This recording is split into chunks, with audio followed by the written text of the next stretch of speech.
પહેલો જતો તો જંગલમાં જતો તો બિહામણું જંગલ આવ્યું. હે ભગવાન દયા કરજે, સામે પાર ઉતારજે. હે ભગવાન દયા કરજે, મને આ જંગલમાંથી પસાર કરવામાં ટેકો કરજે, મદદ કરજે.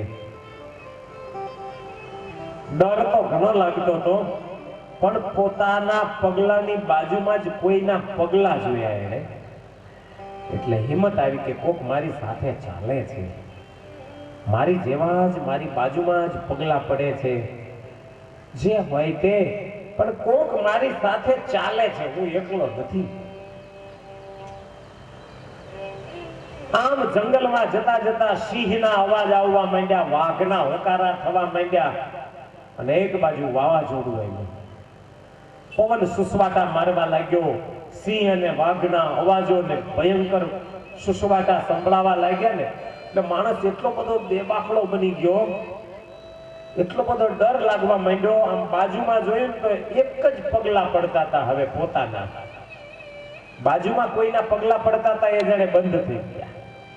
અરે અત્યાર સુધી તો મારી સાથે કોઈ ચાલતું હતું, હવે તો પગલાય પડવાના બંધ થઈ ગયા, કોઈ મારી સાથે નહીં, હું એકલો ચાલી રહ્યો છું. વળી થોડો ડરતો ડરતો રડતો રડતો આગળ ચાલ્યો, અને જરા વાવાઝોડું શાંત થયું, સિંહના અવાજો બંધ થયા, થોડું પાછું જંગલ હળવું બન્યું, ગાઢ જંગલ હતું એ પસાર થઈ ગયું.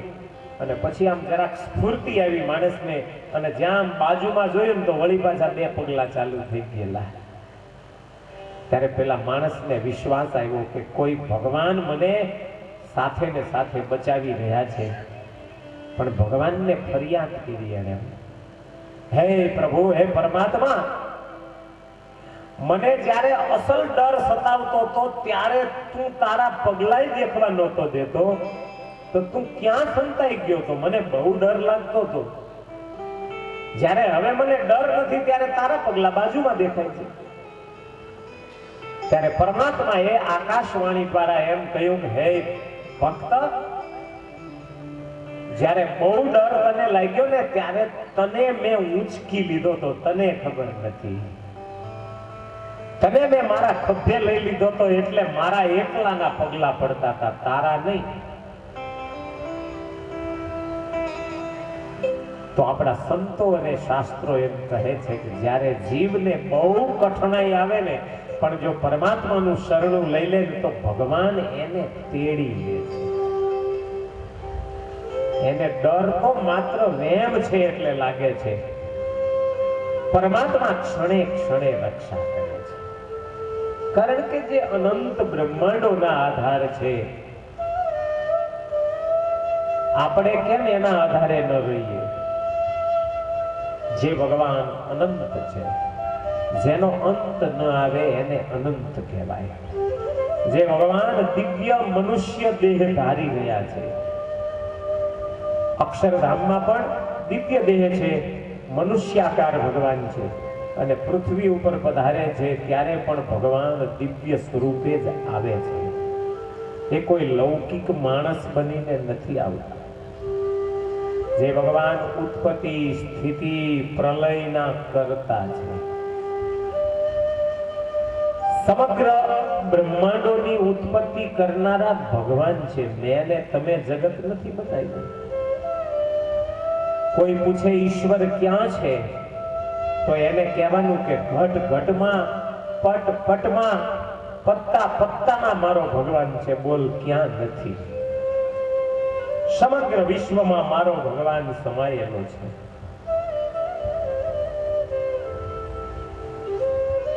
નોધારાનો આધાર ભગવાન છે. જેને કોઈ આધાર નથી એનો આધાર ભગવાન છે. વાત, પિત્ત, કફ ત્રણેય શરીરમાં વધી ગયા હોય, માણસનો અંતકાળ આવ્યો હોય, પરિવારને પણ આશા છૂટી ગઈ હોય કે આ પરિવાર હવે મારો નથી, અને પોતાને પણ આશા છૂટી ગઈ હોય કે આ પરિવારજનો કોઈ મારા નથી, એકબીજાને મમત છૂટી ગયા હોય, પણ જો એ વખતે ભગવાનને યાદ કરે તો ગજેન્દ્રની જેમ ભગવાન એ જ ક્ષણે એનું બાવડું ઝાલી પોતાના ધામ સુધી પહોંચાડી દે. નિરાધારનો ભગવાન આધાર છે.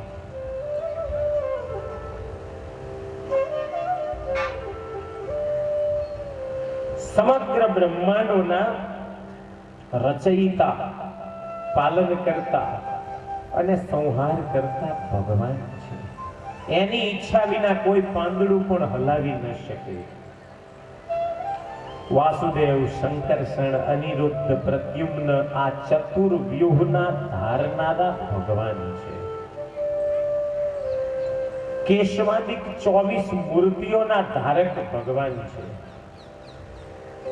વરાહ, વામન, નરસિંહ, રામ, કૃષ્ણ વગેરે અવતારોના ધારનારા ભગવાન પોતે છે. અરે વૈરાજ પુરુષ ભગવાન પોતે છે. 6 ભગોથી ભગવાન સેવાયેલા છે. ભગવાન શબ્દ છે ને સમજવા જેવો છે. ભગ એટલે ઐશ્વર્ય થાય. 6 પ્રકારના ઐશ્વર્યોથી ભગવાન ભરેલા છે કાયમ, એટલે એને ભગવાન કહેવાય છે. 6 ઐશ્વર્યોના નામ છે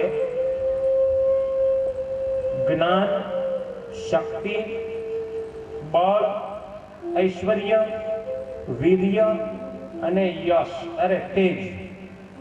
આ 6 ઐશ્વર્યો ભગવાન સિવાય બીજામાં અલ્પ છે, ભગવાનમાં સમગ્રપણે રહેલા છે. જ્ઞાન આપણને પણ છે, પણ આપણને પીઠ પાછળ શું ચાલે છે ખબર નથી પડતી. અને પરમાત્માને ગમે ત્યાં બેઠા હોય તો એ બધું જ જ્ઞાન છે.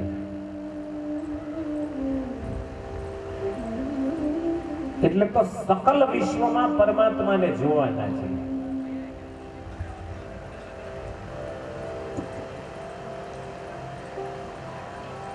ગમે તે સ્વરૂપે ગમે ત્યાં બિરાજો, પ્રભુ મારા વંદન, પ્રભુ મારા વંદન. ગમે તે સ્વરૂપે ગમે ત્યાં બિરાજો, પ્રભુ મારા વંદન, પ્રભુ મારા વંદન. ગમે તે સ્વરૂપે ગમે ત્યાં બિરાજો, પ્રભુ મારા વંદન, પ્રભુ મારા વંદન. ગમે તે સ્વરૂપે ગમે ત્યાં બિરાજો, પ્રભુ મારા વંદન, પ્રભુ મારા વંદન, પ્રભુ મારા વંદન, પ્રભુ મારા વંદન. ગમે તે સ્વરૂપે ગમે ત્યાં બિરાજતું ભગવાનનું સ્વરૂપ તેની વંદનીય છે. ભગવાન ક્યારેય નમસ્કાર કરવા યોગ્ય નથી એમ ન કહી શકાય. કોઈ પૃથ્વીનો કણ વંદન કરવા યોગ્ય નથી એમ ન કહી શકાય. થાંભલાને વંદન કર્યા તો નરસિંહ ભગવાન પ્રગટ થયા. બ્રહ્માજીને છીંક આવી તો વરાહ ભગવાન પ્રગટ થયા. આથી ઉત્તમ દાખલો કયો હોઈ શકે કે ભગવાન બધાયમાં છે. હર પદાર્થમાં, કણ કણમાં, પત્તા પત્તામાં પરમાત્મા દિવ્ય સ્વરૂપે સદાય મોજૂદ છે.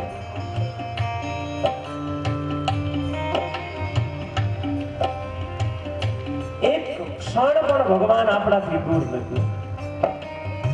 એટલે ઉપનિષદમાં એમ કહ્યું કે જે એમ કહે કે હું ભગવાનની આગળ થઈ ગયો તો એ પણ મૂર્ખ છે. અને કોઈ એમ કહે કે હું ભગવાનની પાછળ રહી ગયો એ પણ મૂર્ખ છે. કોઈ ભગવાનની પાછળ પણ ન રહી જાય, કોઈ ભગવાનથી આગળ પણ ન થઈ શકે. કોઈ એમ કે મેં ભગવાન મેળવી લીધા એ પણ મૂર્ખ છે. અને કોઈ એમ કહે કે મને ભગવાન નથી મળ્યા, એ પણ મૂર્ખ છે. ભગવાન તારી સામે જ છે, તારી જોવાની દ્રષ્ટિ બરાબર નથી.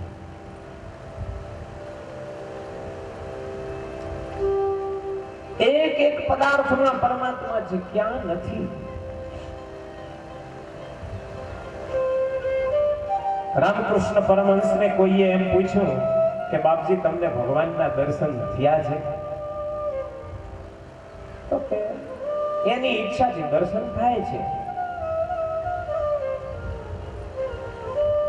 તો કે તમને દર્શન થાય છે તો અમને ઈ દર્શન કરાવો ને. તો રામકૃષ્ણ પરમહંસ કે એના માટે ભૂમિકા સ્વચ્છ કરવી પડે, તમારું હૈયું સ્વચ્છ કરવું પડે તો દર્શન થાય. તમારી દ્રષ્ટિ બદલવી પડે. કોઈ પણ દેવી દેવતાની સામે જઈને રામકૃષ્ણ પરમહંસ ઉભા રહે એટલે એને સાક્ષાત્કાર કરી લેતા હતા.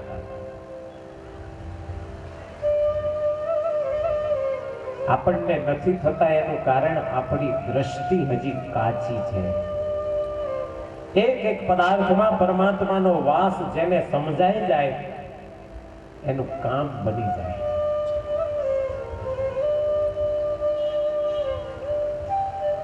ઇંગ્લેન્ડની અંદર લશ્કરની છાવણી નાખેલી બહાર જંગલમાં, એમાં એક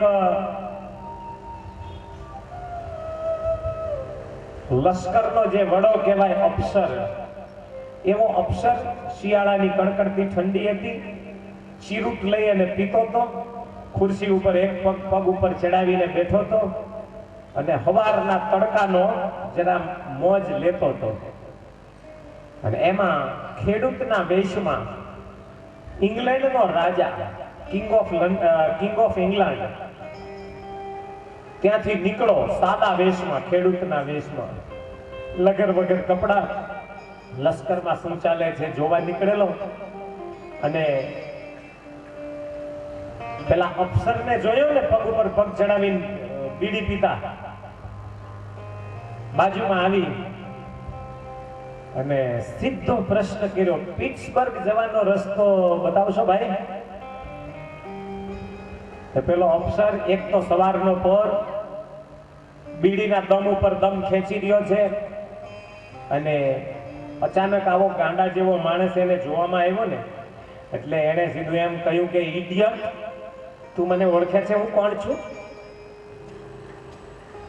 સાહેબ તમે આ લશ્કરમાં હશો કોઈ? કે લશ્કરમાં હું કોણ છું, મારું સ્થાન શું છે એ ખબર છે? પિટ્સબર્ગનો રસ્તો કોને પૂછાય ખબર પડે છે? તો કે તમે કોણ વળી, જમાદાર હશો? કે ના ના, જમાદાર તો મારા ઘરે પાણી ભરવા આવે છે. તો સુબેદાર હશો? કે ના ના, સુબેદાર કરતા હું તો કંઈક મોટો છું. તો સેકન્ડ લેફ્ટનન્ટ હશો? કે ના ના, સેકન્ડ લેફ્ટનન્ટ તો મારા પગમાં પડે. તો લેફ્ટનન્ટ પોતે હશો તમે? અરે લેફ્ટનન્ટ થી પણ હું આગળ છું.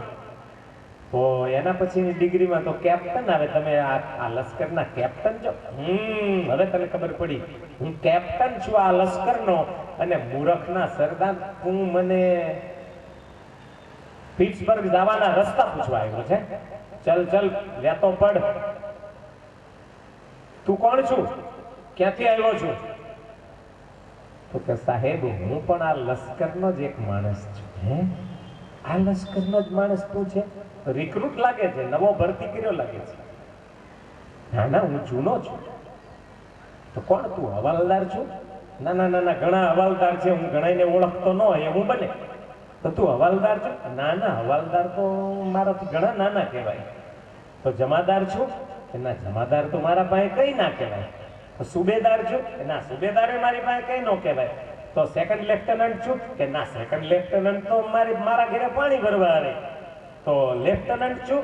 કે ના, લેફ્ટનન્ટ પણ મારી પાસે કઈ ન કહેવાય. તો તું અમારી બીજી ટુકડીનો કેપ્ટન આવ્યો છું? અને આમ કેપ્ટન શબ્દ બોલતા તો એને એમ થઈ ગયું કે સાલું મર્યાદા ચૂકાય છે મારાથી. એટલે તરત જ ઓલા ખુરશીમાં પગ હરખા કરી નાખ્યા, બીડી એક બાજુ નાખી દીધી અને જરા આમ સલામ કરી સીધી. કે આ કેપ્ટન થી તો કોઈ મોટી વ્યક્તિ લાગે છે. સલામ કરી ઉભો રહ્યો અને ઉભો રહી પછી પૂછ્યું કે તો પછી આપ કોણ છો, મેજર છો કે શું આ લશ્કરના? તો કે ના, મેજર તો મારા પાસે કાંઈ ન કહેવાય, એનાથી તો મારી ડિગ્રી મોટી છે. તો કર્નલ છો? ના, કર્નલ કરતા પણ મારી ડિગ્રી મોટી છે. તો બ્રિગેડિયર છો? ના, બ્રિગેડિયર કરતા તો હું ઘણો મોટો ગણાવું. તો પછી લેફ્ટનન્ટ જનરલ મેજર છો? કે ના, એનાથી મારી ડિગ્રી ઊંચી છે. તો કમાન્ડર ઇન ચીફ છો તમે? એટલે આખા લશ્કરનો વડો, કમાન્ડર ઇન ચીફ. ચરણોમાં ઢળી ગયો, એને એમ થયું કેમ પણ કમાન્ડર ઇન ચીફ હોય કદાચ, અને હું જો ભૂલ કરી ગયો હોય તો મારે માફી માંગી લેવી પડે. ચરણમાં ઢળી વંદન કર્યા, વારે વારે સલામ કરી, સર મને માફ કરી દો, મને આઈ એમ સોરી, ઘણું બધું એને અનુનયો કર્યા. ત્યારે પેલા એમ કહ્યું કે કમાન્ડર ઇન ચીફ પણ મારાથી નાનો ગણાય, હું ઈ જગ્યાએ છું. તો કે હવે તમે કિંગ ઓફ લંડન થી નાની ડિગ્રીમાં ન હોઈ શકો, આપ લંડનના, ઇંગ્લેન્ડના રાજા છો. ત્યારે કહ્યું કે હા, હવે તને ખબર પડી કે હું કોણ છું. હું તારી આ ઉદ્ધતાઈને જોવા માટે જ આવ્યો તો, સાદા વેશમાં.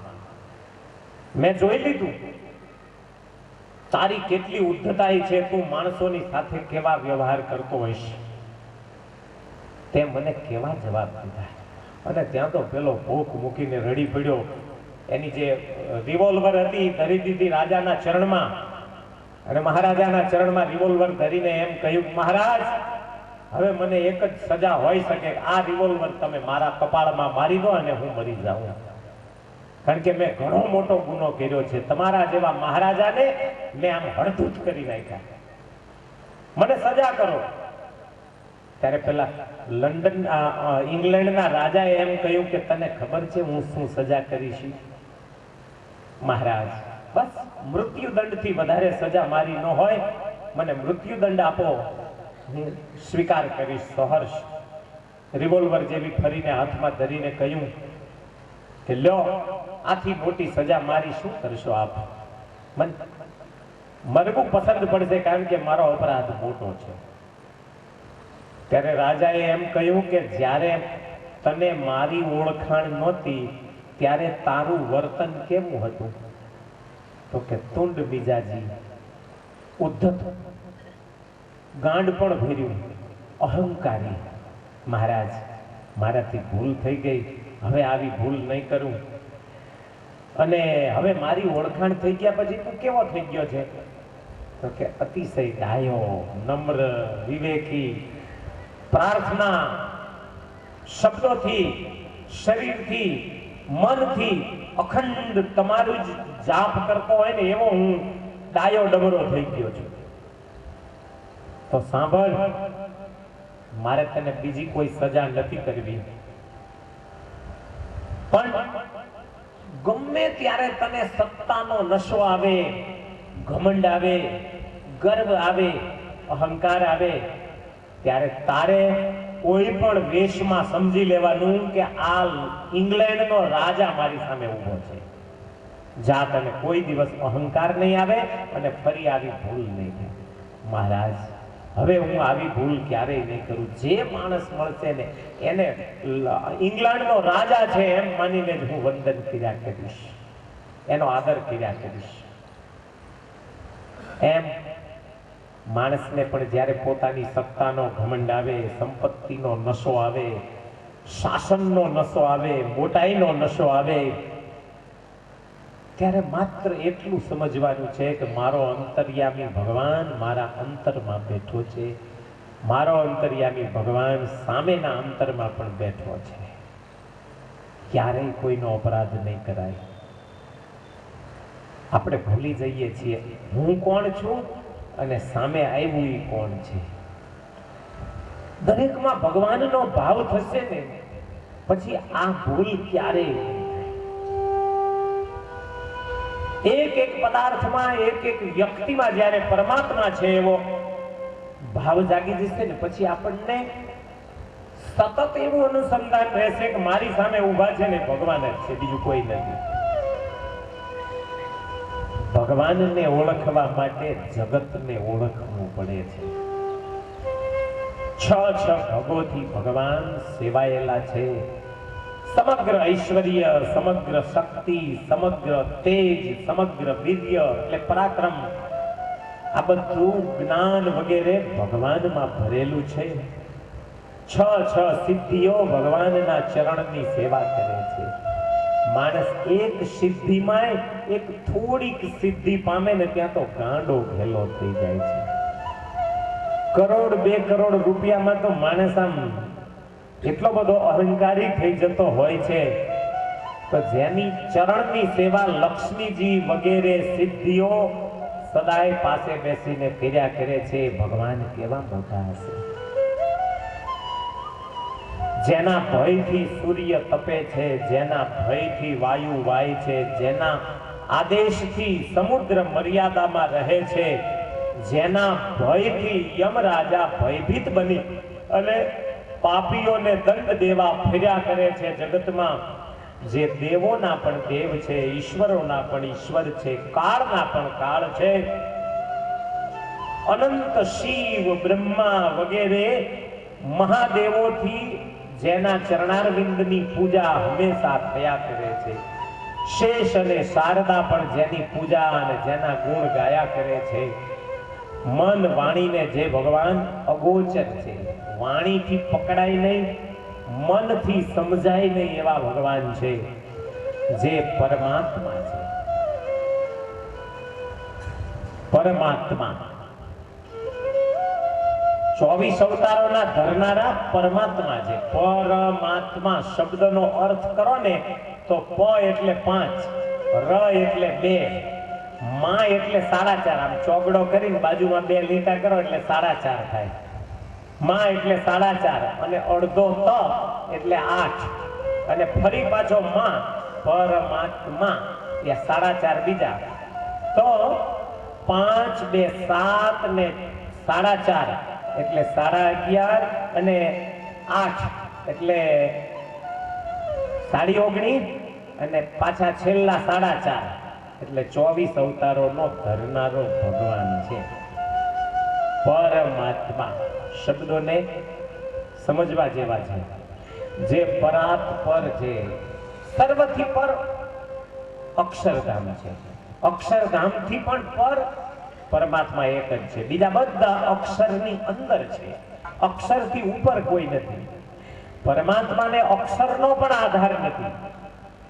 અક્ષરને ખુદને પરમાત્માનો ટેકો લેવો પડે, પણ ખુદાને કોઈનો ટેકો ન જરૂર પડે. એક ઈશ્વરનો ટેકો સમગ્ર જગતને, સમગ્ર બ્રહ્માંડોને ધારી રહ્યો છે.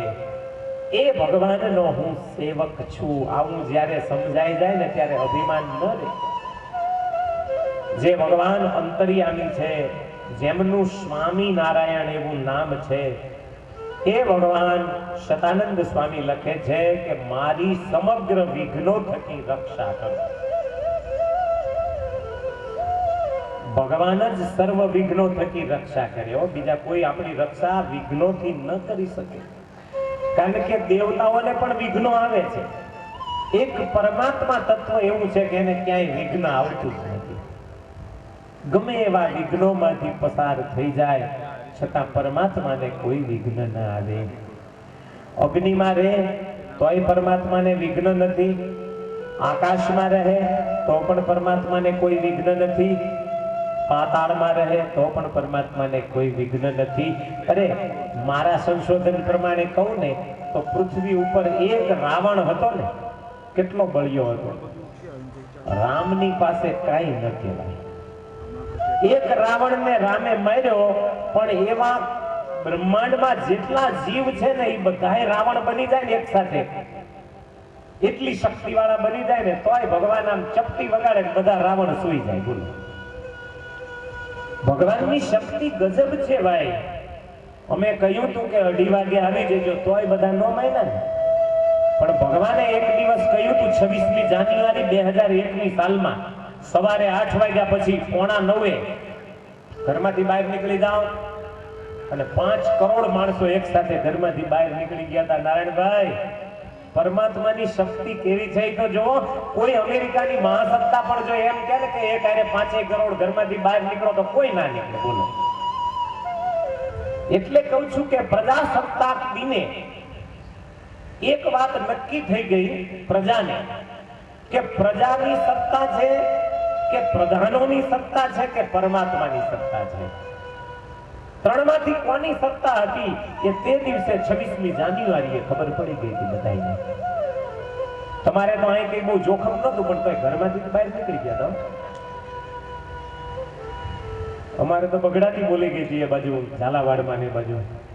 પણ ભક્તો તે દિવસે ખબર પડે કે ઈશ્વરને જે સમય જે સંજોગ દબાવી ન શકે એવા તેજસ્વી વીર્યવાળા પરાક્રમી ભગવાન છે. આવા ભગવાનના ચરણોમાં વંદન કરી શતાનંદ મુનિએ ભગવાનની વિનંતી કરી, હે પ્રભુ, મારો આ ગ્રંથ લખવાનો જે મનોરથ છે એને તમે પૂરો કરાવજો. આપણે પણ વંદન કરીએ પરમાત્માને, હે પરમાત્મા, 5 દિવસનો આ મજાનો સત્સંગ પ્રવાસ અમે કરી રહ્યા છીએ, અમને પણ નિર્વિઘ્ન બનાવી 5 દિવસ સરસ મજાના સત્સંગના સમુદ્રમાં અમને ડૂબાવો છો. આ ગ્રંથના લેખક શતાનંદ મુનિ છે. આ ગ્રંથના વક્તા સુવ્રત ઋષિ છે. મનોમન એક સંકલ્પ થાય કે સુવ્રત ઋષિ જેવા સંતના મુખેથી આ સત્સંગી જીવન શાસ્ત્ર બોલાયું હશે તો એ સંતનું જીવન અચૂક ઊંચું હશે. રૂપાળું બાળક હોય ને તો છોકરાને જોઈને બધાને એમ થાય કે આ છોકરું આટલું રૂપાળું છે, તેની માં જરૂર અતિશય રૂપાળી તો હશે જ. માં રૂપાળી હોય તો જ બાળક રૂપાળું આવે. માં કદરૂપી હોય તો બાળક એવું કે એટલું સુંદર ન બની શકે. બાળકને જોઈને માનું રૂપ કેવું હશે એ અંદાજ થઈ શકે, પિતાનું રૂપ કેવું હોય તે અંદાજ થઈ શકે. સારંગપુર જઈએ ને પછી પેલા ઘણાને ભૂત વળગ્યું હોય તો કઢાવે. હનુમાનજી પાસે શનિવાર કે મંગળવારના દિવસે જઈ અને ભૂત પ્રેતનો વળગાડ કઢાવવા મથે, પણ અમુક ભૂત એવા હોય કે એ હનુમાનજીના હામા થઈ જાય. આમ લાંબા હાથ કરીને કે તું લંગડા મને શું કરવાનો હતો, આવી જા મારી સાથે લડવા. લે આવું બોલે ભૂત. પછી પેલા પૂજારી સમજી જાય કે આ માથા ભાઈરે તત્વ છે, હનુમાનજીથી નહીં જવા માંગે. પછી ઊભા થઈ ગોપાળાનંદ સ્વામીની પ્રસાદીની લાકડી લાવે અને એ લાકડી અહીંયા કુવાનું એક ઢાંકણું છે, જોયું હોય તો ખબર હોય તો, જ્યાં બહાર ઊભા રહીને દર્શન કરીએ છીએ એનાથી અંદર જ્યાં પૂજારી ઊભા રહે એ જગ્યાએ છે પિત્તળનું ઢાંકણું છે.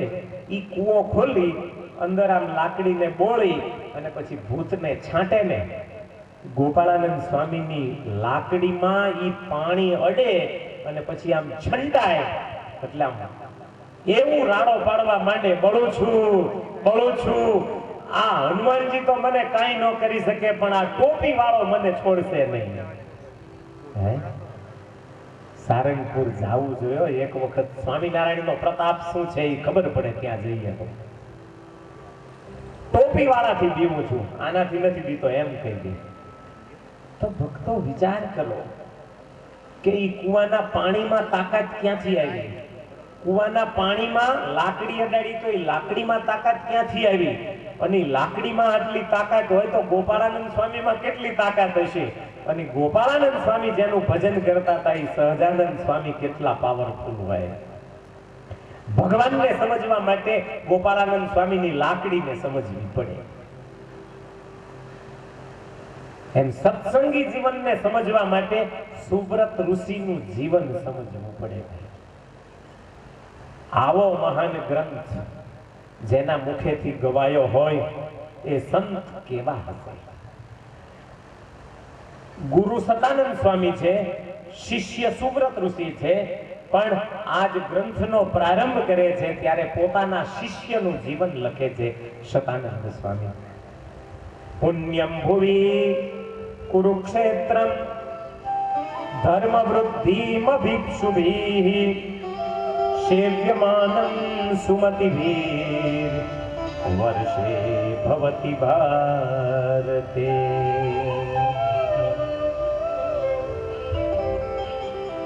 કોઈએ પૂછ્યું નથી કે આનો જવાબ દો અમને, સુવ્રત ઋષિ કોણ છે એમ.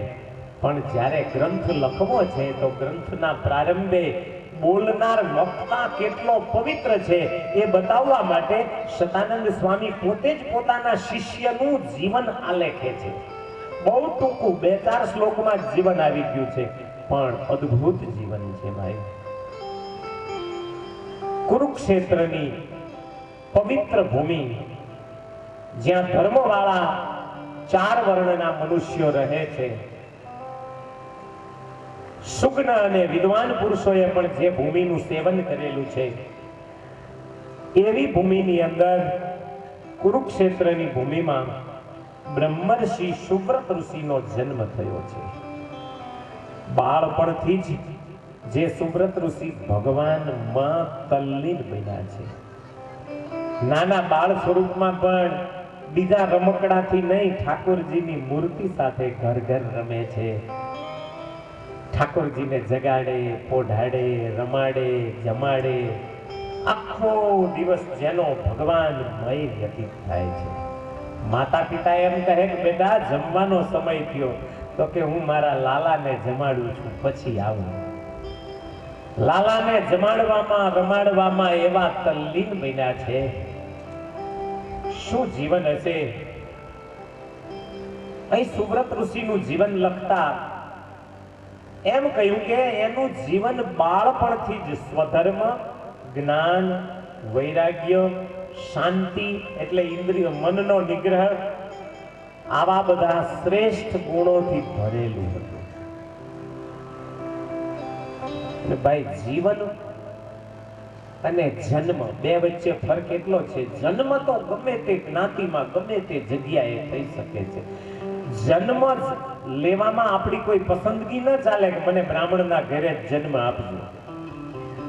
જન્મ લેવામાં કોઈ એવી પસંદગી ન ચાલે કે મને ક્ષત્રિયના ઘરે જન્મ આપજો, વૈશ્યના ઘરે, પટેલના ઘરે, વાણિયાના ઘરે કે આના ઘરે જન્મ આપજો. એ આપણી પસંદગીની વાત નથી. જન્મ પસંદગીથી નથી મળતો, જીવન તમે પસંદ કરી શકો છો. મારે ડાકુ જેવું જીવન જીવવું છે કે ભક્ત જેવું જીવન જીવવું છે, કે મારે સમાજનો સેવક બનવું છે, જે તમે ધારો તે જીવન પસંદ કરી શકો છો. તો જ્યાં પસંદગી જ નથી એની સાથે શાસ્ત્રોને કાંઈ લેવા દેવા નથી. તેમાં તો સત્સંગી જીવનના માહિતીમાં કહી દીધું કે 4 વર્ણનો અધિકાર છે કથા સાંભળવાનો. કારણ કે જન્મથી કોઈ બ્રાહ્મણ નથી, ક્ષત્રિય નથી, વૈશ્ય નથી, શૂદ્ર નથી. જન્મના જાયતે શૂદ્ર કર્મણા દ્વિજ ઉચ્યતે. જન્મથી બધા શૂદ્ર છે, પણ જ્યારે એને સંસ્કારો થાય છે ને ત્યારે જ એ બ્રાહ્મણ, ક્ષત્રિય, વૈશ્ય, શૂદ્રના નોખા નોખા વિભાગમાં જાય છે. સતાનંદ મુનિના શિષ્ય સુવ્રત ઋષિનું જીવન વર્ણન કરતા પોતે સદગુરુ એમ કહે છે, બાળપણથી સુવ્રત ઋષિનું જીવન ભગવાનમય છે. આખો દિવસ ભગવાન સાથે રમે, રમતા રમતા એમ કહે પ્રભુ એકવાર મારી સાથે બોલો, એકવાર મારી સાથે બોલો. મારે તમારી સાથે બોલવું છે, મારે તમારી સાથે રમવું છે. તમે બોલતા કેમ નથી? બોલો ને, બોલો ને. વારે વારે ભગવાનની મૂર્તિને બોલાવવાના પ્રયત્નો કરે. પ્રયત્નો કરતા કરતા કરતા એક દિવસ ઠાકોરજીએ દર્શન દીધા. સુવ્રત ઋષિની આંખમાંથી આંસુની ધાર થઈ. વાહ ભગવાન, કેવો રૂપાળો છે તું! ગોખલામાં હું તને બેસાડતો ને નીચે ઉતારીને તારી સાથે રમતો, પણ પ્રભુ આ મૂર્તિમાન સ્વરૂપ મારે જો કાયમ મારી પાસે રાખવું હોય તો શું કરવું પડે? ત્યારે ભગવાને એમ કહ્યું, બેટા તારે જો કાયમ મારી સાથે રમવું, જમવું હોય, બોલવું, ચાલવું હોય તો તું પશ્ચિમ પાંચાલ દેશમાં આવ, ત્યાં હું ભગવાન સ્વામિનારાયણ નામથી પ્રખ્યાત છું, ત્યાં તને મારી સેવામાં કાયમ રાખીશ. ભગવાનની મૂર્તિ અદ્રશ્ય થઈ. વળી બાલ સ્વરૂપ ભગવાન સામે આવી ગયા અને સુવ્રત ઋષિના મનમાં વૈરાગ્ય જાગી ગયો. જો ભગવાન પશ્ચિમ પાંચાલ દેશમાં ગઢપુરમાં રહેતા હોય તો મારે ઘેર રહીને શું કામ છે? લાવને ત્યાં પહોંચી જાઉં તો પરમાત્માની સાથે આનંદ થઈ જશે. મને જે વિદ્યા મળી છે, મને જે જ્ઞાન મળ્યું છે, મને જે ભગવાન મળ્યા છે, મારે બીજાને ઓળખાવવા છે. મારો આત્માનો દીવડો તો જાગી ગયો, હું ભગવાનને નજર સામે પ્રત્યક્ષ જોઈ શકું છું, પણ એ ભગવાન બીજાને પણ પ્રત્યક્ષ દર્શન કરાવી શકું જો હવે હું પાંચાલ દેશમાં જાઉં તો. અને કોઈને પૂછ્યા વિના ઘર છોડી સુવ્રત ઋષિએ ગુજરાતની વાટ લીધી, પશ્ચિમ પાંચાલ દેશ એટલે ગઢપુરની વાટ લીધી. અને જ્યારે ગઢપુર આવ્યા, બાલ સ્વરૂપે જે ભગવાને દર્શન દીધા હતા, નાની મૂર્તિમાંથી મૂર્તિમાન બની જેવા દર્શન દીધા હતા, એવી જ મૂર્તિ, એવું જ સ્વરૂપ ભગવાન સહજાનંદ સ્વામી સભામાં બિરાજમાન, ઢોલીએ બિરાજમાન હતા ને જોયું, પોખ મૂકીને રડવા લાગ્યા. મહારાજ, તમે હું ઘેર હતો ત્યારે દર્શન દીધા હતા, એ જ સ્વરૂપે પાછા અહીં બિરાજો છો. દયા કરો, મને તમારી સેવામાં રાખો, હું આપની સેવા માટે અહીં સુધી આવ્યો છું. ક્યાં કુરુક્ષેત્ર ભગવાન મેળવવા હતા તો ક્યાં છેક પહોંચી ગયા.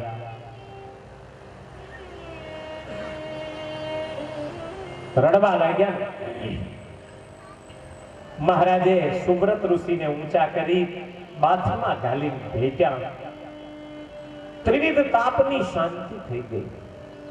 શતાનંદ સ્વામીને હાથ ચાલીને કહ્યું, સ્વામી લ્યો, આ તમને એક ઉત્તમમાં ઉત્તમ શિષ્ય આપું છું, આને તમે રાખજો, આને તમે સત્સંગી જીવન ભણાવજો, તમારું નામ અમર બનાવશે ને એનું નામ અમર થશે. અને જ્યાં સત્સંગી જીવનની કથા હાલે ને, તરત જ સુવ્રત ઋષિ ઉવાચ, સુવ્રત ઉવાચ, શતાનંદ મુનિ ઉવાચ વારે વારે આવે ને ગુરુ શિષ્યના ગુણ હવ ગાય. શતાનંદ સ્વામીના હાથમાં જ્યારે કાંડું સોંપ્યું, સુવ્રત ઋષિને શતાનંદ મુનિનો ભેટો થયો ને ગુરુ બહુ સમર્થ મળ્યા ને એટલે આનંદ થયો. વાહ, આવા સંત, આવા નિર્મોહી, નિસ્વાદી, નિષ્કામી, નિર્લોભી સંત, એની સેવામાં મારે કાયમ રહેવાનું, મારું જીવન ધન્ય બની ગયું.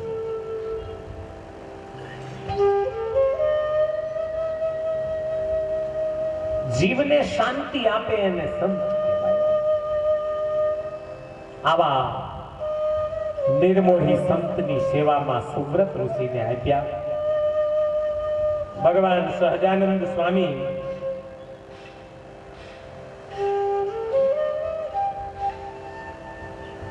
સમય પછી સમય જતા પોતાના ધામમાં જવાની તૈયારી કરવા લાગ્યા. શતાનંદ સ્વામીએ ગ્રંથની રચના કરી. સરસ મજાનો સત્સંગી જીવન મહાગ્રંથ તૈયાર થયો. એ દરમિયાન ભગવાન સહજાનંદ સ્વામી પોતાના સ્વધામમાં પધાર્યા. શતાનંદ સ્વામી જાણે નિરાધાર બની ગયા હોય ને એવું જીવન એકલું લાગવા માંડ્યું. અરે, હવે મહારાજ વગરનું જીવન આ ગઢપુરમાં કેમ વ્યતીત થશે? લાગે છે કે હવે હું અહીં જાજુ નહીં રહી શકું. મહારાજની જે કંઈ ઈચ્છાઓ હતી કે આ ગ્રંથ બનાવજો, આ ગ્રંથ બનાવજો, એ બધા જ ગ્રંથો ભગવાનની પ્રેરણાથી પૂરા કર્યા. સત્સંગી જીવન ગ્રંથને પણ સમાપન કર્યા. પછી શતાનંદ સ્વામીને એકાદ વર્ષ ત્યાં રહી અને પછી વિદાય લેવાનું મન થઈ ગયું કે હવે મારે આ પૃથ્વી ઉપર આ જગ્યાએ ફરીને આવવું નથી. હવે હું જઈશ, મારા પરમાત્માના ચરણારવિંદમાં પહોંચી જઈશ. ક્યાં જઈશ એની કોઈ દિશા નક્કી ન કરી, પણ ભૂતકાળ વારે વારે યાદ આવે. મહારાજની સાથે અહીં બેસીને પ્રસાદ જમતો, મહારાજ અહીં બેસીને મારી પાસે કાગળો લખાવતા, મહારાજની બાજુમાં બેસીને આ સત્સંગી જીવન ગ્રંથ મેં બનાવ્યો. અને આમ એક એક પ્રસંગોને યાદ કરી સ્વામી રડે. એમાં સુબ્રત ઋષિ આવ્યા, ગુરુના ચરણોમાં વંદન કર્યા. ગુરુદેવ, તમે સત્સંગી જીવન ગ્રંથ બનાવ્યો છે તો મને ભણાવશો? બેટા, તારી જ રાહ જોતો તો આવ અને હું તને આ ગ્રંથ સંપૂર્ણપણે ભણાવી દઉં. અને ગુરુએ એકાંતમાં બેસી પોતાના શિષ્ય લાયક હતા સત્સંગી જીવન આખે આખું કર્ણ પરંપરા આપી દીધું. લખેલું શાસ્ત્ર પુસ્તક પણ આપીને કહ્યું, લ્યો બેટા, આ સત્સંગી જીવન ગ્રંથ જ્યારે જ્યારે તમે મસ્તક ઉપર ધારશો ને ત્યારે તમને એકલ વાયુ નહીં લાગે, મહારાજ તમારી સાથે છે એવો ભાસ થશે. કોઈ લાયક શિષ્ય મળે તો એને આ સત્સંગી જીવન સંભળાવજો. માત્ર તમારા માટે મેં નથી આપ્યું, જગતના કલ્યાણ માટે આ શાસ્ત્રને ક્યાંક તમારા હૃદયમાંથી ઠલવજો. સારું ગુરુ મહારાજ, મને રજા આપો તો હવે હું જાઉં. હા બેટા, તીર્થયાત્રા કરો, કોઈ લાયક શિષ્ય મળશે એની પાસે કથા કહેજો. અને સુબ્રત ઋષિએ એક બાજુ વિદાય લીધી, સતાનંદ મુનિએ બીજી બાજુ વિદાય લીધી. ગુરુ શિષ્ય બે જણા પૃથ્વી ઉપર વિચરણ કરવા લાગ્યા. નથી આજ સુધીમાં સુબ્રત ઋષિ ક્યારે મૃત્યુ પામ્યા એનું લખાણ આવ્યું કે નથી હજી સતાનંદ સ્વામી ક્યારે મૃત્યુ પામ્યા એનું લખાણ આવ્યું. સંપ્રદાયમાં કોઈની પાસે આનો ઇતિહાસ નથી. એટલે સંતો એમ કહે છે કે બે ગુરુ શિષ્ય આજે પણ કોઈને કોઈ સ્વરૂપે ભગવત કથાઓ કર્યા કરે છે. અખંડ ભગવત કથાનું જેમને વ્યસન થયું છે એવા બંને ગુરુ શિષ્યો ચાલતા થયા. પણ અહીંયા શિષ્યનો પ્રસંગ છે ત્યારે સતાનંદ સ્વામી એમ લખે છે કે સુબ્રત ઋષિ ગઢપુરનો ત્યાગ કરી ગામડે નગરે તીર્થોમાં વિચરણ કરતા કરતા કરતા મધ્યપ્રદેશમાં આવ્યા. દુષ્કાળ પડેલો, ભગવાનને પ્રાર્થના કરીને ત્યાં વરસાદ વરસાવી આપ્યો. લોકોએ પકડી લીધા કે હવે જવા નહીં દઈએ. માંડ માંડ રાત્રે ઉભા થઈ અને સુબ્રત ઋષિ પાછા ત્યાંથી નીકળી ગયા. ફરતા ફરતા ફરતા જ્યાં પુરુષોત્તમ પોતે બિરાજમાન છે એવી પુરુષોત્તમપુરી જગન્નાથપુરીમાં સુબ્રત ઋષિએ આવી ભગવાન જગન્નાથજીના દર્શન કર્યા. હૈયાને ટાઢક વળી, વાહ, બહુ પવિત્ર તીર્થ છે. મહારાજ અહીંયા 10 માસ રોકાયેલા છે. ભલે એ વખતે અસુરોએ ઉત્પાત મચાવેલો, પણ અત્યારે કેવું સરસ પવિત્ર વાતાવરણ છે. ભગવાન સાક્ષાત અહીં બિરાજમાન છે. જગન્નાથપુરીનો ઇતિહાસ એમ બોલે છે કે જગન્નાથ ભગવાન એટલે કૃષ્ણ પરમાત્મા ધામમાં ગયા પછી બીજું સ્વરૂપ ધારણ કરીને રહેલા છે. 3 વ્યક્તિઓ છે, સુભદ્રાજી છે બેન અને બલરામજી છે બાજુમાં, અને પોતે જગન્નાથ ભગવાન છે. 3 સ્વરૂપે ભગવાન અર્ધ મૂર્તિ સ્વરૂપે છે. હાથ નથી, પગ પણ પૂરા નથી. કારીગર ઘડતો તો અને પેલા રાજાએ બારણા ખોલી નાખ્યા. જે સ્વરૂપ અધૂરું રહી ગયું એ અધૂરું જ રહે છે હજી પણ.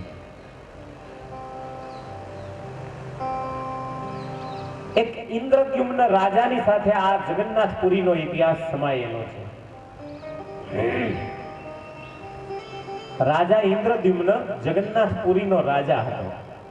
એને એકવાર સ્વપ્ન આવ્યું, ભગવાન કૃષ્ણ ધામમાં ગયા તે વખતે. પ્રભાસ પાટણમાં ભગવાન કૃષ્ણ, બલરામ અને સુભદ્રાજીનો દેહ સમુદ્રમાં જ્યારે વેર આવી પાણીની અને એ ત્રણેયના દેહ તણાવા લાગ્યા, અપૂર્ણ સળગેલા દેહ તણાવા લાગ્યા ને ત્યારે રાજાને સ્વપ્ન થયું કે ભગવાનની દિવ્ય મૂર્તિ તણાતી તણાતી આવે છે. ભગવાન કૃષ્ણ ખુદ આવી રહ્યા છે. અને મને એમ સૂચન કરે છે કે તું મંદિર બનાવીને પધરામણી કરજે મારી, જા રાજા તારું નામ અમર બનશે. પણ ઇન્દ્રદ્યુમ્ન રાજા સ્વપ્નમાં આ જોયા પછી ચેન ન પડ્યું, ક્યાં હશે ભગવાન, ક્યારે આવશે ભગવાન. દરિયા કાંઠે દરરોજ જાય પણ ભગવાન આવ્યા નહીં. તો મારું સ્વપ્ન મિથ્યા છે? મને લાગે છે કે સ્વપ્ન મિથ્યા તો નથી જ, પણ જરૂર કોક પ્રેમી ભક્તએ આ ભગવાનને પકડી લીધા છે. આજુબાજુના જંગલોમાં તપાસ ચાલુ કરી.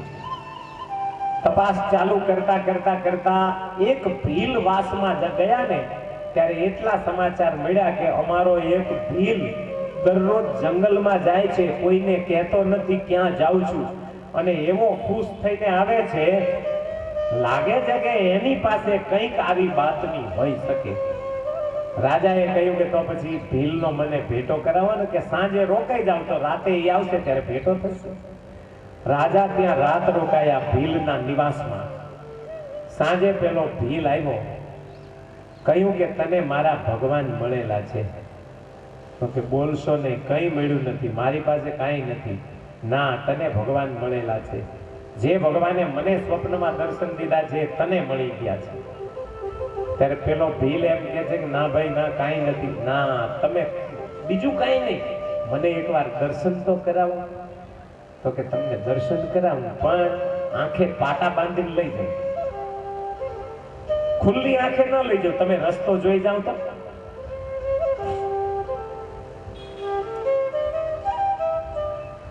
રાજા કે બોલો ઇન્દ્રદ્યુમ્ન રાજા કે કાંઈ વાંધો નહીં, પાટા બાંધીને લઈ જાઓ. રાજાએ હોશિયારી કરી, પાટા બાંધીને ભલે લઈ જાય પણ સરસવ, આપણે પેલા રાઈના દાણા જેવા સરસવના દાણા આવે, ઈ પોટકું વાળી અને પાછળ પીઠ પાછળ લઈ લીધું એને, અને એમાં એક નાનું કાણું પાડી દીધું. સરસવનો હાલતા હાલતા આમ જરાક પેલો ઘસારો લાગે ને એટલે એક એક દાણો પડતો જાય, અને રાજાની બાવડું ચાલીને પેલો લઈ જાય છે કે હાલો આ બાજુ ખાડો છે, ટેકરો છે કરતા, અને છેક કાંટાળા ટીલા કહેવાય છે, કાંટાળા ટીલા. ઈ કાંટાળા ટીલા એક ટીંબો હતો માટીનો, આજુબાજુમાં ઘાટું જંગલ હતું, ત્યાં ભગવાનને સ્થાપિત કરેલા. ભીલને મળી ગયેલા ભગવાન, કારણ કે હોડી લઈને ગયેલો માછલા મારવા, અને એમાં ભગવાનનું દિવ્ય તત્વ તણાતું જોયું ને એટલે માછલા મૂક પડ્યા અને ભગવાનની મૂર્તિને ઉપાડીને લઈ આવેલો. એવી મોજ આવેલી એને, ભગવાનનો સાક્ષાત્કાર થઈ ગયેલો. હવે શું કરવું? ત્યાં ગયા, સરસવના દાણા વેરાતા ગયા, પછી રાજાને પાછા આંખે દર્શન કરાવી, પાટા બાંધી દીધા, વળી પાછા લઈ આવ્યા.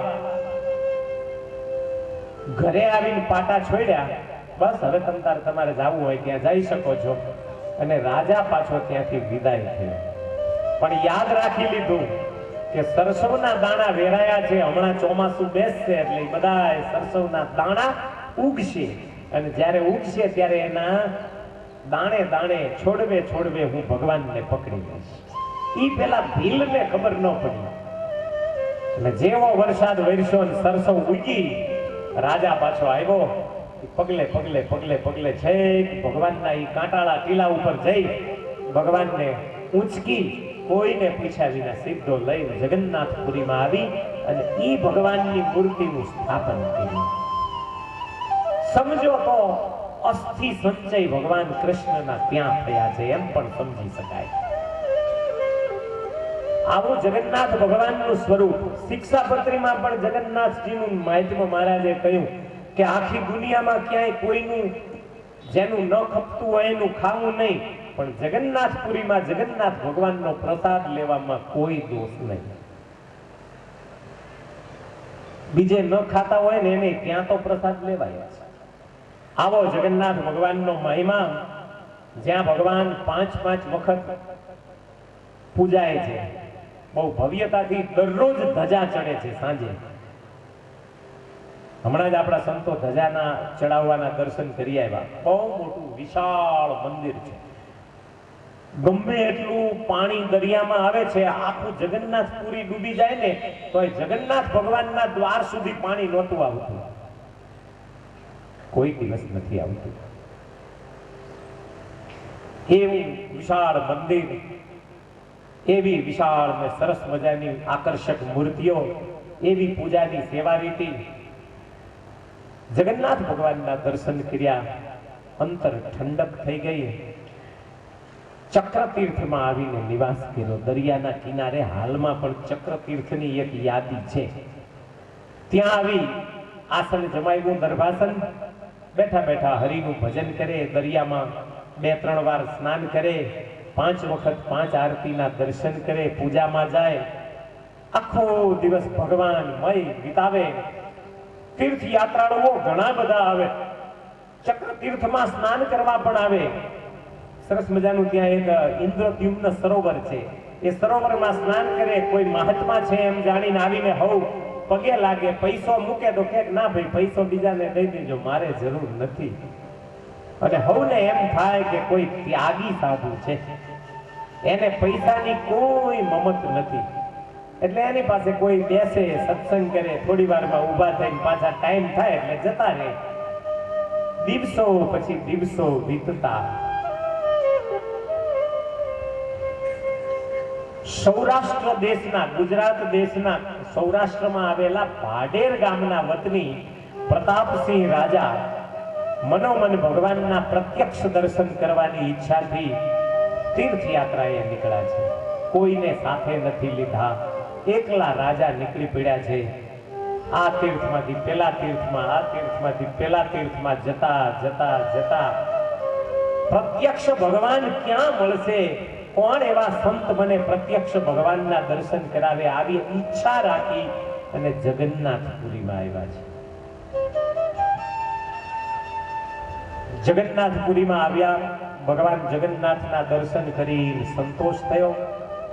ચક્રતીર્થમાં સ્નાન કર્યું, સમુદ્રમાં સ્નાન કર્યું, પાછા ચક્રતીર્થમાં ઉપર ચડ્યા સમુદ્રના દર્શન કરીને. એક મહાત્માને ચક્રતીર્થમાં બેસીને ભગવાનનું ભજન કરતા જોયા, કોઈની પાસે બેસીને સત્સંગ કરતા જોયા. પ્રતાપસિંહ રાજાના મનમાં થયું, કહો ન કહો પણ આ સંત કોઈ સાક્ષાત ભગવાનના દર્શન પામેલા હોય એવું લાગે છે. અને ભાઈ જેને સાક્ષાત દર્શન થઈ જાય ને એનું જીવન જ બતાવી આપે કે આને દર્શન થઈ ગયા છે.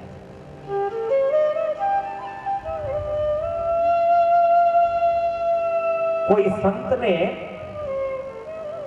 હરિભક્તે એમ પૂછ્યું કે બાપજી તમને દર્શન થાય તો ઈ અમને શું ખબર પડે? તો કે જેને પડતી હોય એને પડી જાય ખબર. તમને બધાયને તો ન પડે, પણ અમુક જે મર્મજ્ઞ હોય એને ખબર પડી જાય કે આ સંતને ભગવાનના દર્શન સાક્ષાત થયેલા છે. તો કે બાપજી એવો કોઈ દાખલો ખરો કે ખબર પડી જાય એવો? એટલે એને એમ કહ્યું સંતે કે ભાઈ સ્ત્રી હોય, કન્યા, અને કન્યાના લગ્ન થાય એટલે વધુ બને, વધુ બન્યા પછી સાસરે જાય, સાસરે ગયા પછી પતિ પત્નીના દિવ્ય જીવનમાંથી સ્ત્રીના ગર્ભમાં બાળકનો નિવાસ થાય એટલે ગર્ભવતી બને. ગર્ભવતી બને એટલે કોઈને ખબર હોય છે એની સાસુને, એના સસરાને, એના ભાઈ ભાંડુઓને, એના જેઠ દેર, કોઈને ખબર હોય છે કે ના? કોઈને ન ખબર હોય. તો એ સ્ત્રીને આનંદ હોય કે દુઃખ હોય? કે આનંદ જ હોય ને. તો એ સ્ત્રીને કેવી રીતે આનંદ એનો વ્યક્ત કઈ રીતે કરે? એ એના સસરા પાસે જઈને કે સસરાજી મારા પેટમાં આવે તમારો પૌત્ર આવવાનો છે એવું જઈને કહી શકે ખરી કે ના? તો એના પતિ પાસે બોલી શકે ખરી કે ના? બોલી ન શકે. એને આમ અંદરથી ફિલિંગ થાય પણ બોલી ન શકે. તો કે ઈ કેવી રીતે સમજાય? તો કે એની સાસુ બહુ હોશિયાર હોય. ઈ કન્યાને, ઈ વધુને જ્યારે આમ હસતી ને આનંદ કિલોલ કરતી ને મસ્ત દેખે ને, આમ અરમાનો ભેગા કરતી દેખે ને, એટલે એની સાસુ સમજી જાય કે આના હૈયામાં હવે કોક બીજો જીવ પ્રવેશી ચૂક્યો છે. એમ કોઈ સ્ત્રી જ્યારે પુત્રવધુ બનવાની, પુત્રવતી બનવાની તૈયારી હોય અને ગર્ભમાં જેવો એને બાળકનો પ્રવેશ થાય એટલે એની ઓળખ એની સાસુને થઈ જાય ખરી કે આ થઈ જાય. તો સાંભળ બેટા, જેમ સ્ત્રી કોઈને કહેતી નથી પણ એના હાવભાવથી એની સાસુને જેમ ખબર પડી જાય છે કે મારી પુત્રવધુ હવે પુત્રવતી થવાની છે, એના ગર્ભની અંદર કોક બાળકનો પ્રવેશ થઈ ગયો છે, એમ જે સંતના હૃદયમાં ભગવાન સાક્ષાત દર્શન દેતા હોય ને એનું જીવન એવું કંઈક મસ્ત થઈ ગયું હોય, એવો આનંદમાં હોય એ જીવ, એની મસ્તી કોઈ એને છીનવી ન શકે. મુझे मेरी मस्ती कहां लेके आई, કેવી મસ્તી હોય એની. અને એ મસ્તી જ્યારે એ સાધુના જીવનમાં દેખાય ત્યારે સમજજો કે આ મસ્તરામ ભગવાનનો સાક્ષાત્કાર કરી ચૂક્યા છે. એને જગતના છેડા કપાઈ ગયા હોય. સુબ્રત ઋષિને ભગવાન મળ્યા, સહજાનંદ સ્વામીની સાથે રમ્યા જમ્યા, અને હવે જગન્નાથપુરીમાં એની જો ઓળખ ન થઈ જાય તો એ પ્રતાપસિંહ રાજાની કંઈક કમી હોય. પણ રાજા ઓળખી ગયા, બીજા ન ઓળખી શક્યા. આ સંત કોઈ પવિત્ર છે, કોણ હશે? લાગે છે કોઈ સાધુ લક્ષણ સંપન્ન, એને ધનની અપેક્ષા નથી, સ્ત્રીઓ સાથે બોલતા નથી, સ્ત્રીઓથી છેટા છેટા રહે છે. આવા સંત હોય તો મારે એના શરણે જવું જોઈએ. મુનિવર્ય પ્રપન્નોસ્મિ ત્વામહં સાધુ લક્ષણમ મુચ્યેય સંસ્કૃતેર્યેન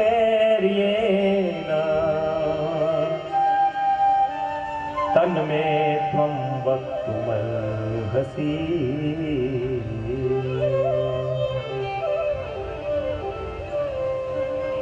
સુબ્રત ઋષિના ચરણ પકડી પ્રતાપસિંહ રાજાએ જ્યારે બધાય સાંભળનારા દૂર જતા રહ્યા એકાંત પકડ્યું, અને એકાંતમાં પગ પકડી ચરણ પકડીને એમ કહ્યું કે મુનિવર્ય, હું આપના શરણે આવ્યો છું.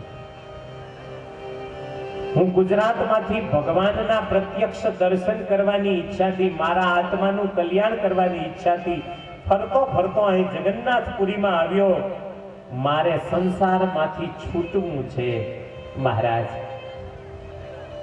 આ જન્મ મરણના ચક્કરમાંથી છૂટવું હોય તો મને કોઈ રસ્તો બતાવો. આહા, કેવો મજાનો પ્રશ્ન. મને સંસારમાંથી છોડાવો. મારે દુઃખમાંથી મુક્ત નથી થવું, મારે સંસારમાંથી છૂટવું છે.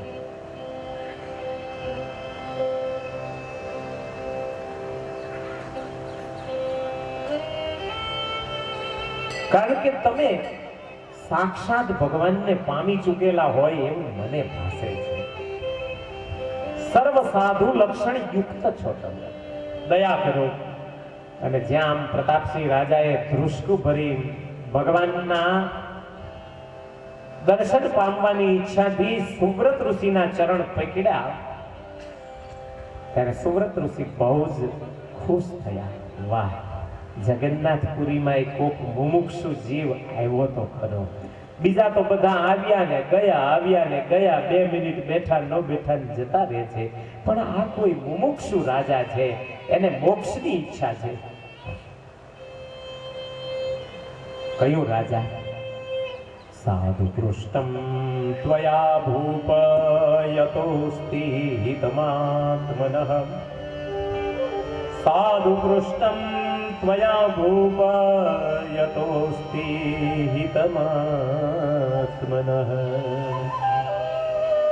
રાજા, તે તારા કલ્યાણ માટે, તારા મોક્ષ માટે બહુ સારો પ્રશ્ન કર્યો. પ્રતાપસિંહ, આ જગન્નાથ ભગવાન સાક્ષાત બિરાજે છે, એમની 5 આરતીના દરરોજ દર્શન કરજો, અને એ જ જગન્નાથ ભગવાનની પૂજા, સેવા અને ભક્તિ કરજો. ભક્તિથી ભગવાન તમને એના ધામમાં તેડી જશે. કરો ભગવાનની ભક્તિ. જાઓ બેટા, અત્યારે અમને ભજન કરવા દો. અને પ્રતાપસિંહ રાજાને ભક્તિનો માર્ગ બતાવ્યો સંતે.